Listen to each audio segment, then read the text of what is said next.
अस्सलाम वालेकुम, क्या हाल है आप सबका? उम्मीद है आप सब ठीक होंगे।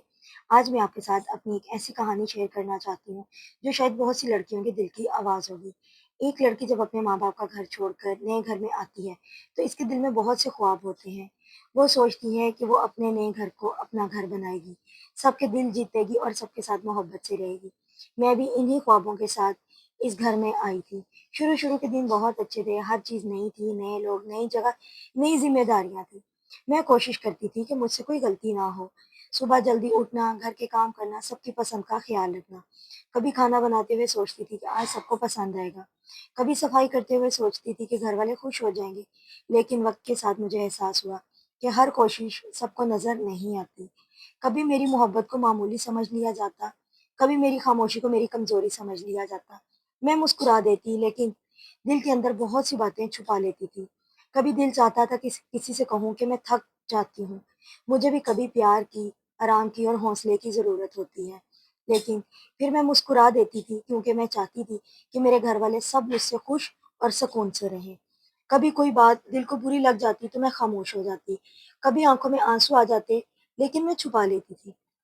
मैं सोचती थी कि अगर मैं हर बात का जवाब दूँगी तो ये रिश्ते टूट जाएँगे और रिश्तों में दूरियाँ आ जाएँगी। इसलिए मैं सब्र करना सीख गई। लेकिन एक बहू के दिल में भी बहुत एहसासात होते हैं। इसे भी कभी खुद को याद दिलाया कि मेरी कदर सिर्फ़ दूसरों के रवैयों से नहीं, बल्कि मेरे अपने किरदार से है। मैं आज भी कोशिश करती हूँ कि मैं सबको खुश रख सकूँ। आज भी मेरी कोशिश है कि मैं अपने घर को मोहब्बत से जोड़ के रखूँ, क्योंकि एक बहू कभी आप किसी को बेटी बना ही नहीं सकते। मैंने अपनी तकलीफ को शिकायत नहीं बनाया, बल्कि सब्र बनाया और हमेशा कोशिश की कि मैं अपने घर को जोड़ के रखूं, मोहब्बत प्यार से बना के रखूं, क्योंकि घर दीवारों से नहीं बनते, घर मोहब्बत इज्जत और प्यार से बनते हैं। मैंने अपनी तरफ से हमेशा कोशिश की कि किसी का दिल ना दुखे। अगर कोई गलती हो जाती तो मैं समझदारी के साथ अपने आप को समझा लेती। अगर कोई बात बुरी लगती तो मैं बर्दाश्त कर लेती। वक्त ने मुझे सिखाया कि हर इंसान मुकम्मल नहीं होता, किसी की खामोशी के पीछे बहुत सारी बातें छुपी होती हैं। आज भी मैं यही दुआ करती हूँ कि हर सास अपनी बहू को बेटियों की तरह समझे और हर बहू अपनी सास को माँ की तरह समझे। और इसी के साथ मेरा ऑर्डर भी था, क्योंकि मैं अभी घर से ऑनलाइन काम करती हूँ। मेरे हस्बैंड की 3 साल पहले जॉब चली गई थी, इसलिए मैं घर से ऑनलाइन खाना बना के सेल करती हूँ। और जब-जब रोटी बनाती हूँ तो अम्मी की हमेशा वो बात याद आती है कि सिखाता कोई है और खाता कोई है। मैं हमेशा अम्मी से पूछती थी, आप ये लफ्ज़ क्यों कहती हैं? तो कहा, वक़्त तुम्हें सिखा देगा, वक़्त बताएगा कि ये मैं क्यों कहती हूँ। वाक़ई आज मैं इतनी रोटियाँ बनाती हूँ कि बनाते वक़्त खुद भी भूल जाती हूँ कि मैंने कितनी रोटियाँ बनाई, मैं काउंटिंग भूल जाती हूँ। वाक़ई वक़्त तो इंसान का सबसे बड़ा उस्ताद है और वक़्त आपको हर अच्छे-बुरे की पहचान करवाता है।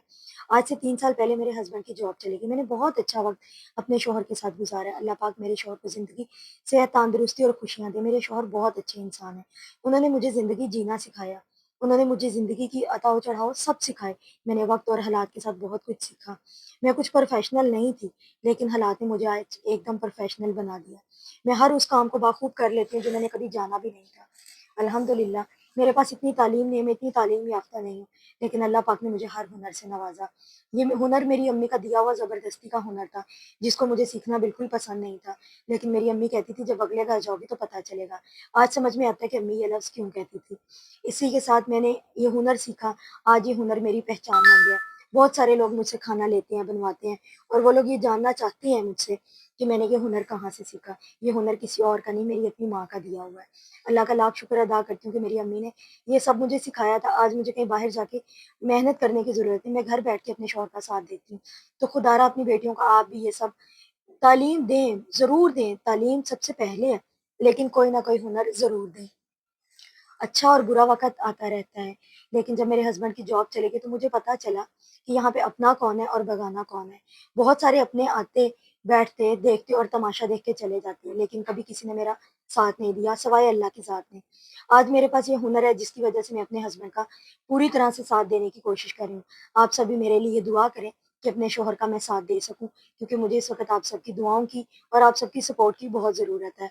उम्मीद है कि आप सब मेरी इन बातों से एग्री करेंगे और मुझे अपनी प्यारी-प्यारी दुआओं में ज़रूर याद रखेंगे। आज का मेरा ऑर्डर था दही बड़े और फ्रूट चाट, साथ में काले चने और साथ में मटन कढ़ाई थी, रोटियाँ थी और साथ में मैंने अभी कटलेट्स भी बना थे। अचानक से ऑर्डर आ गया था मुझे चिकन और आलू के कटलेट्स का और साथ में खाली आलू के कटलेट्स थे, वो भी मुझे बनाने थे। الحمدللہ میں ہر کام بہت اچھے سے کر لیتی ہوں، اور یہاں پہ میں آپ کو ایک بات بتاتی چلوں کہ ہر کام سیکھنے کے پیچھے بھی ایک راز رہتا ہے، اور مجھے اس وقت یہ سب کرنے کے لیے ایک سپورٹ کی ضرورت ہے، اور وہ سپورٹ کوئی اور نہیں، وہ میرے اپنے ہسبینڈ ہیں، کیونکہ وہ بہت اچھے اور نیک انسان ہیں، اور ان کی اچھائی سے ہی پتہ چلتا ہے کہ ان کی کتنی اچھی تربیت ہوئی ہے۔ تو پلیز اپنی بیٹیوں کو ہنر ضرور سکھائیں۔ میں اللہ کا لاکھ لاکھ شکر ادا کرتی ہوں کہ میرے پاس یہ ہنر تھا۔ آج میں کسی کی محتاج نہیں ہوں، میں گھر بیٹھ کے اتنے پیسے کما لیتی ہوں جو لوگ باہر جا کے محنت مزدوری کر کے کماتے ہیں۔ ہر حال میں اللہ کا شکر ادا کرنا چاہیے۔ کام کوئی چھوٹا بڑا نہیں ہے، کام کرنا کوئی عیب نہیں ہے، کام کرنا ایک عبادت ہے، اور میں اس کام کو اپنی عبادت سمجھ کے کرتی ہوں۔ اور جو لوگ یہ کہتے ہیں نا، مجھے بہت سارے لوگ کہتے ہیں کہ تم واپس چلی جاؤ، یہاں رہ کے کیا کرو گی، حالات اچھے نہیں ہیں، تو حالات اچھے اگر وہ نہیں رہے تو یہ بھی نہیں رہیں گے، لیکن میں اپنے شوہر کا مکمل طور پہ ساتھ دوں گی اور اس کے ساتھ کھڑی رہوں گی۔ امید ہے آپ کو میری یہ ویڈیو اچھی لگی ہے، اچھی لگے تو مجھے لائک کریں، شیئر کریں، اور مجھے آپ سب کی سپورٹ کی بہت ضرورت ہے۔ ملتے ہیں ایک نئی ویڈیو میں۔ اللہ حافظ۔